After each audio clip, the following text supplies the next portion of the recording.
Marilah kita berdoa dalam nama Bapa, Putra, dan Roh Kudus. Amin. Allah Bapa Maha Kudus, aku bersyukur karena Roh Kudus yang Bapa curahkan di dalam hatiku. Dialah roh kebenaran yang Kau utus untuk membimbingku pada seluruh kebenaran dan mendatangkan hikmat kebenaran itu sendiri di dalam hatiku. Bapa yang kudus, aku anakmu mau membagikan firman-Mu yang telah Bapa nyatakan dalam Alkitab. Aku memohon kepadamu semoga Roh Kudus yang Engkau utus membimbing aku agar dapat memahami kehendak dan membagi kepada hamba-Mu yang mendengarkan. Sehingga kami dapat memuji dan memuliakan nama-Mu hari ini, esok, dan sepanjang masa. Amin. Firman hari ini diambil dari Yakobus pasal 3 ayat 13 yang berbunyi, "Siapakah di antara kamu yang bijak dan berbudi? Baiklah ia dengan cara hidup yang baik, menyatakan perbuatannya oleh hikmat yang lahir dari kelemah lembutan." Hari ini lebih menekankan pada kata bijak.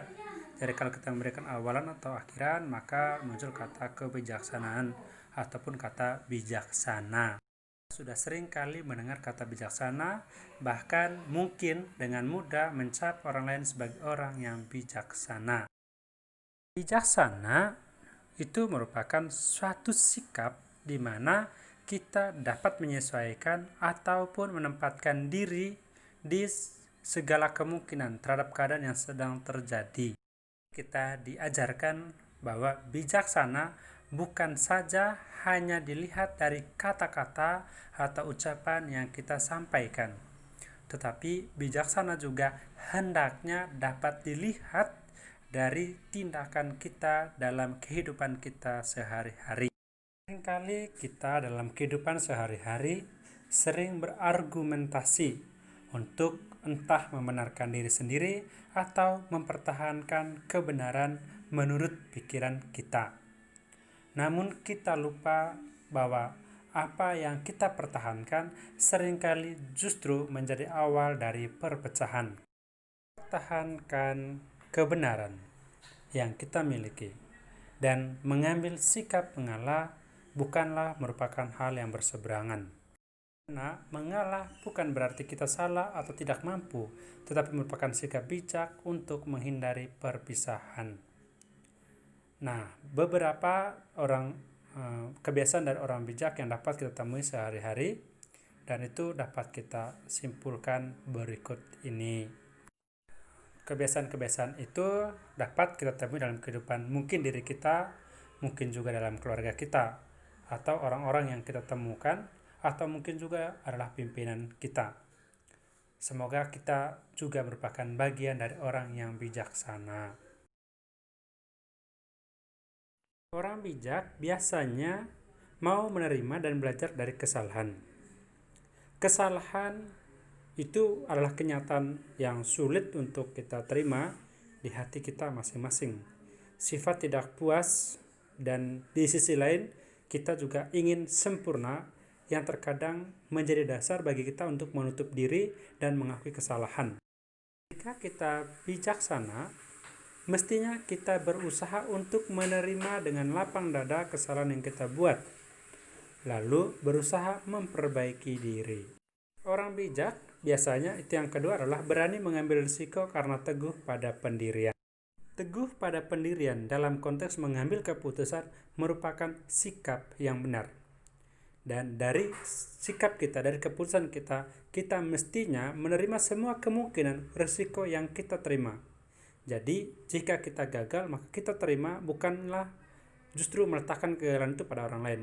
Jika kita benar atau jika kita berhasil, maka kita patut bersyukur.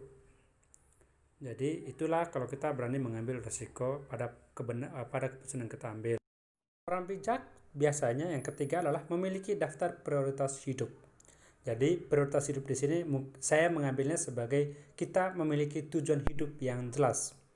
Kehidupan yang mapan itu biasanya dari hal-hal yang kecil, itu berasal dari bawah. Kita tidak langsung mapal. Untuk mencapai puncak dari kesuksesan, kita mestinya memiliki daftar prioritas hidup kita. Apa yang pertama, apa yang kedua, apa yang dalam waktu dekat yang boleh kita kerjakan atau dalam jangka panjang harus kita selesaikan. Itu harus dipertimbangkan sejak awal. Yang keempat, Orang bijak biasanya berpikir positif dan terbuka. Nah, ini cukup susah. Ketika kita dikritik oleh orang lain, kalau saya biasanya merasa kesal karena kita dikritik, menganggap diri bahwa kita benar, namun berusaha untuk mengabaikan orang lain.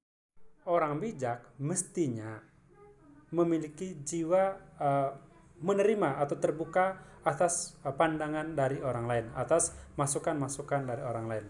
Orang bijak, dia harus terbuka dan selalu berpikir positif bahwa orang-orang di sekitarnya yang memberi dia saran atau kritik itu adalah orang-orang yang memberi perhatian terhadap kita. Supaya kita bisa berpikir positif dan terbuka, yang harus kita lakukan mestinya adalah kita pandai-pandai mengatur emosi kita serta sabar. Kita sabar mendengarkan kritikan dari orang lain dan juga mencoba memahami apa maksud mereka, apa keinginan mereka atas kehidupan kita.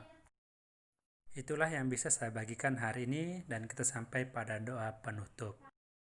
Allah yang Maha Tinggi, Putramu Yesus telah memberikan teladan kerendahan hati yang tiada taranya. Walaupun Allah, Yesus telah menghampakan dirinya, mengambil rupa seorang hamba, dan menjadi sama dengan manusia. Ia merendahkan dirinya dan taat sampai mati, bahkan di kayu salib. Bapa, berilah aku hamba-Mu dan hamba-hamba yang lain yang mendengarkan firman-Mu hari ini semangat Yesus, agar dengan kerendahan hati kami menganggap orang lain lebih utama dari kami sendiri. Kami berusaha untuk menerima kritikan dari orang lain dengan lapang dada, mencoba memahami sesama. Semoga kami tidak sakit hati jika kami direndahkan karena nama-Mu ataupun diabaikan. Bapa, jadikanlah hati kami seperti hati Yesus yang lembut dan rendah hati, sebab Dialah Tuhan dan pengantara kami. Amin. Dalam nama Bapa, Putra, dan Roh Kudus. Amin. Terima kasih kalian sudah mendengarkannya. Semoga bermanfaat. Jangan lupa mendukung channel ini ya.